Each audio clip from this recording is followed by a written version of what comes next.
Halo semua, apa kabar? Ya, jumpa lagi dan saya Erwin Supandi dari Windows Stock Indonesia. Ya, hari ini tradingnya gimana nih? Ya, biasa ya, hari Senin ya. Mau kita nggak bisa expect terlalu banyak karena toh IHSG-nya juga biasanya kalau hari Senin itu cenderung suka swing dulu ya. Jadi banyak para investor, para trader ya yang ketika sudah profit taking dari Jumat, mereka cari barang di hari Senin dan hari Senin harganya turun dulu. Nah, pada belanja ya. Jadi tadi siapa yang sudah belanja atau mungkin belum belanja sibuk milih-milih mana ya yang bisa yang menarik untuk belanja. Dan ya kalau kita lihat IHSG kondisinya itu pas banget ya, kena selendang bottom langsung kena skyline dia rebound, dan pada dasarnya saat masih bergerak dalam tren yang bagus ya. Dan ya kalau kita melihat flashback ya di beberapa waktu trading belakangan ini ya, kita lihat cenderung harga saham itu bergerak tuh koreksi dulu baru kemudian dia membal. Biasanya koreksi pendek tidak terasa kayak diiris tipis-tipis tuh ya. Jadi maksudnya minusnya dikit-dikit tapi ternyata setelah sadar ternyata dalam juga, atau dua kali minusnya cukup dalam yang mana cukup mengagetkan. Tapi dalam satu kesempatan tiba-tiba rebound dan reboundnya naik dalam kekuatan penuh. Jadi jangan galau bagi teman-teman semua yang hari ini merasa melihat, loh kok merah gitu ya, kok turun gitu. Nggak usah galau. Jadikan momen kesempatan untuk buy on weakness. Itu peluang kita sebenarnya. Kita belanja ya. Jadi tambah porsi ya, itu juga bisa. Bedanya apa dengan average down? Bedanya apa ya? Kalau saya bilang kalau average down yang dilakukan tanpa pertimbangan ya itu akan menjadi hal yang berbahaya. Sedangkan yang kita lakukan mungkin lebih tepatnya kita lakukan itu seperti averaging.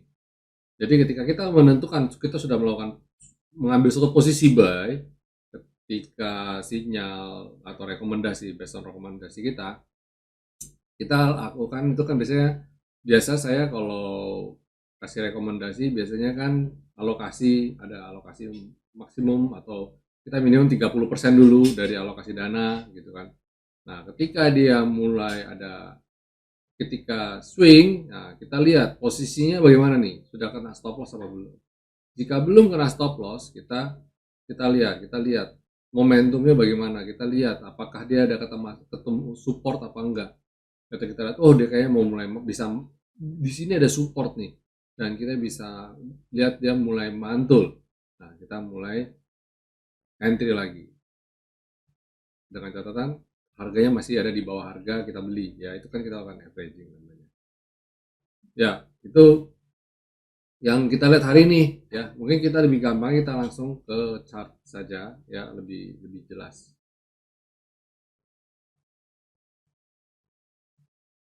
Nah, ini IHSG kita ya. Kita akan lihat kondisinya bergeraknya kayak gitu ya. Dia sebenarnya di hari Jumat dia kayak sinyal, sebenarnya kayak shooting star, itu candle ya, candle shooting star. Jadi kalau hari ini koreksi nggak kaget, apalagi shooting star dan ketentok awan. Kita ada awan, ada cloud ya, indikator cloud. Nah, ini kena resisten istilahnya, resisten ya, mild ya, nggak terlalu kuat banget, tapi itu cukup untuk membuat dia ambil ancang-ancang, retrace ya, mundur sejenak dan kena support ya. Kalau kita lihat ini ada supportnya kita ya, skyline ya, dan selendang, batu selendang dari rebound ya. Kalau lihat potensi kayak begini, kita lihat kemungkinan besar ada chance bahwa di hari Selasa dia bisa ada kesempatan untuk rebound ya. Dan kalau gitu hari ini malah kesempatan bagi kita untuk trading buy on weakness. Ada beberapa emiten, tapi sayangnya tidak semua emiten buy on weakness itu saya rekomendasikan untuk beli ya, kecuali emiten perbankan ya, yang mana menarik untuk kita icip-icip trading beli. Dan hari ini sebagai salah satu tanda sinyalnya adalah asing net buy ya sebanyak 710,2 miliar dengan transaksi di 8,6 triliun.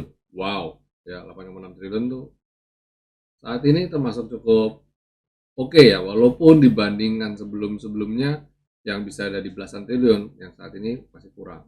Tapi zaman dulu, ya beberapa tahun yang lalu lah, nggak sampai beberapa sih, mungkin 1-2 tahun yang lalu sebelum pandemi.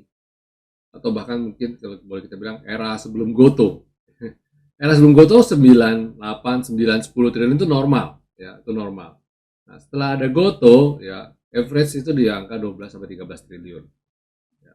Tapi pelan-pelan udah mulai berangsur-angsur mulai turun ya. Setelah Goto turun terus kayak gitu, membuat transaksi di IHSG juga berkurang. Nah kalau kita lihat kayak gini, wajar ya, ini masih koreksi sehat ya. Dan kita tahu ada pola double bottom dan dia potensi untuk kembali ke jalur 7100 ini ya mungkin dalam waktu dekat lah ya dia bisa, semoga bisa segera rebound.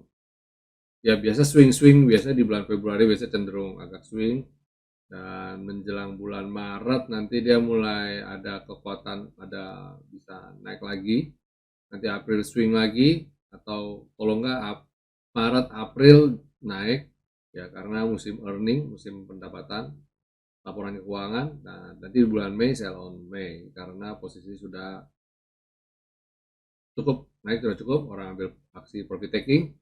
Dan kalau di Amerika sana mulai masuk musim panas ya, jadi sell on Mei, orang mau berlibur. Itu siklus ya, itu siklus. Dan kalau Bapak Ibu cermati laporan biasanya saya pagi-pagi sering kasih morning brief ya, itu kan ada saya kasih tahu kalau minggu ini adalah minggu cenderung minggu yang tidak terlalu banyak gejolak karena tidak terlalu banyak sentimen juga, sehingga membuat IHSG mungkin bisa berpeluang menguat atau sideways, bergerak sideways. Semoga tidak koreksi terlalu dalam ya, masih sideways. Kalau sideways, kalau hari ini merah, besok hijau, besoknya lagi bisa merah, besoknya lagi hijau, gitu terus, flip flop istilahnya. Ya, itu komposit kita, IHSG kita, ya pergerakannya saya lihat masih cukup oke, cukup menarik. Bagaimana dengan sektoralnya? IDX Basic. Ya, masih sama di situ-situ aja ya. Pergerakannya mirip-mirip ya, mirip-mirip kayak gini. Merah-merah besok hijau. Ini dua hari merah, dari hari Jumat dan hari Senin merah. Biasanya hari Selasa bisa ada pergerakan yang positif hijau. Kita berdoa aja. Terus habis itu consumer cyclicals. Ini masih dalam tren yang bagus ya. Sektor consumer menarik, baik cyclicals maupun non cyclicals. Ini kita coba lihat yang non cyclicals ya. Sektor energi ya, masih bergerak di zona merah dan ini udah disupport, harusnya juga bisa segera rebound. Sektor finance juga hari ini terkoreksi, tapi ini malah peluang untuk belanja saya bilang, karena ke depan sektor finance banyak kesempatan, masih peluang untuk naik cukup besar. Healthcare ya, yang ini yang saya bilang ya, cenderung walaupun merah tapi dia nggak buat lower low, malah bikin gantung gini, nanti bisa tiba-tiba rebound lagi kayak gini lah modelnya ya, kayak begini nanti bisa tiba-tiba hijau. Jadi merahnya sebenarnya merahnya nggak terlalu ya tipis-tipis tadi saya bilang, jadi turun tapi dia naik lagi, turun naik lagi, turun naik lagi gitu, pelan-pelan. Habis sektor healthcare ada sektor industri. Wow, ini udah jebol support kalau ini ya. Goodbye dulu, nanti kita serok lagi di bawah. Terus sektor infrastruktur ini juga menarik ya, silakan teman-teman cermatin. Ada peluang-peluang yang bisa kita dapatkan di sini, mancing-mancing sedikit. Hari ini salah satu pendukungnya, penopangnya ada di Pegas, terus ada di mana? Infrastruktur Excel ya, lumayan tuh.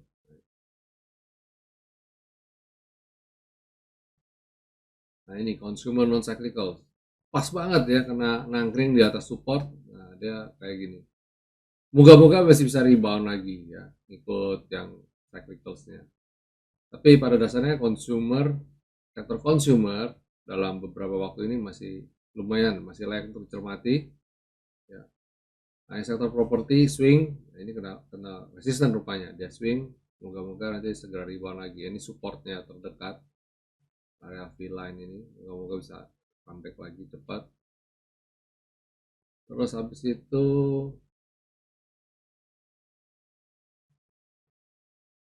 Tekno, terus Tekno ya swing juga ya, nggak apa-apa. Hari Senin awal-awal minggu biasanya nanti mulai dari Rabu Kamis itu udah mulai menarik tuh ya. Transportasi juga bagus nih, tapi ya ini transaksinya kecil, jadi saya skip jauh-jauh dulu sama sektor yang transaksinya kecil. Kenapa? Karena kalau transaksi kecil gitu gampang di drive market, jadi pergerakannya kadang-kadang tidak tidak ada akal sehatnya gitu loh ya.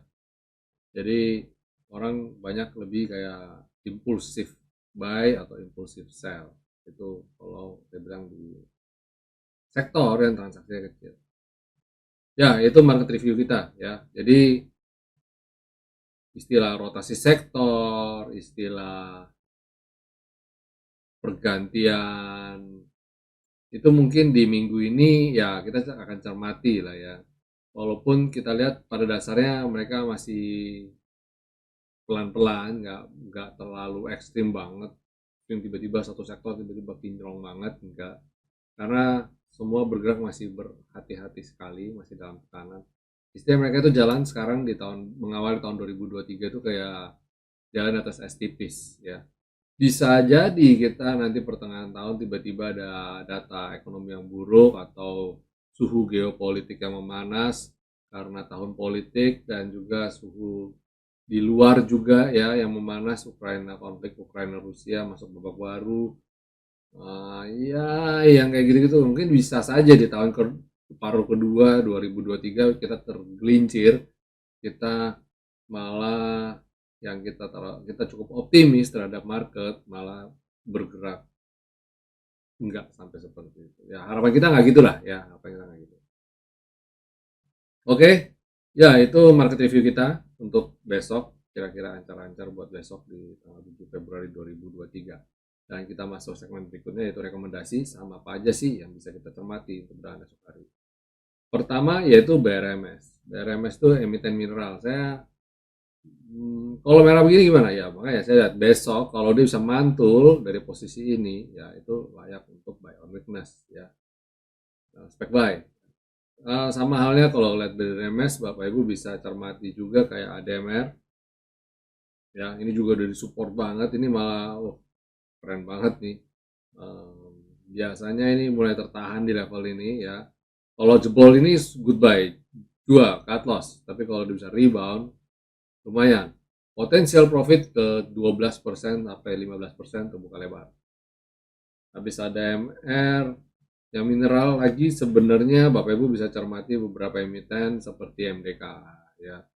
Tapi sayangnya MDK ini ngegantung banget gitu ya, tapi saya lihat dia masih berpeluang untuk naik ke depan.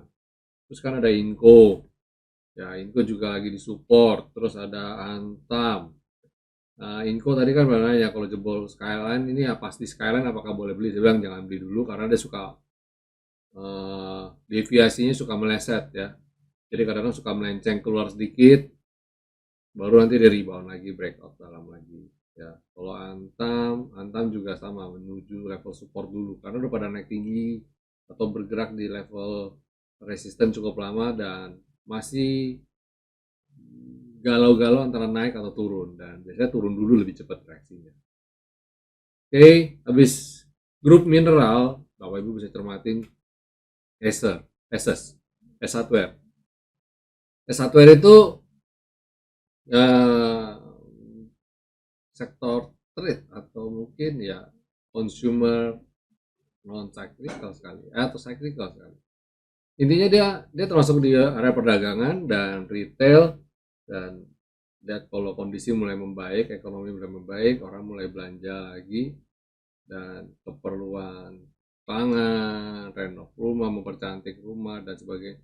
Kalau waktu pandemi kemarin karena kita banyak di rumah, pada banyak ini naik kencang sekali karena orang banyak belanja, banyak iseng benerin rumah, mempercantik rumah dan sebagainya. Sekarang orang sudah mulai beraktivitas kerja lagi, dia sentimennya agak kurang bagus. Tapi pada dasarnya hardware masih membukukan performance yang bagus. Secara fundamental masih oke. Cuma mungkin omsetnya berkurang. Ya hari gini gitu loh ya. Usaha apa yang omsetnya tidak berkurang. Nah, dari sektor trade ada MAPI juga. Ya, MAPI ini masih dalam tren naik yang bagus ya. Kita ada lihat pola double bottom di sini ya. Yang mana saya lihat peluang untuk naik juga terbuka lebar. Silakan ya. Terus last but not least yaitu Akra. Akra ini ya kita punya stock pick ya. Kalau lagi merah beli, naik, rebound, kita jual dulu, nanti merah lagi. Saat ini resisten kita ada di 1420, 1420 sampai 1435. Cermati kalau udah sampai areal itu mungkin mau di TP dulu, silakan TP dulu. Nanti kita serok lagi di bawah. Gitu dulu sementara ini, ya. Bahkan kelas Bank Mandiri, Bank BRI pun kita lakukan hal yang sama kok, ya. Dan BRI tadi lumayan ya, kalau turun tadi di level 4.680 yang spek buy tadi, wah, congrats. Menjelang penutupan ditarik naik di 4740. Harapan saya besok dia bisa breakout di atas 4.800-an. Tidaknya 4830, 4870 ya, menarik. Area ini tetap saya rasa cukup optimis pasti akan tercapai ya. Yes, itu rekomendasi untuk perdagangan tanggal 7 Februari 2023. Saya kasih bonus tuh 7 saham yang kita lebih, bahkan kalau kita ngomong sektor mineral tadi ada lebih, senggol-senggol ya. Selanjutnya kita masuk ke ulasan saham apa yang bisa kita bahas, kita ulas untuk perdagangan tanggal 7 Februari 2023.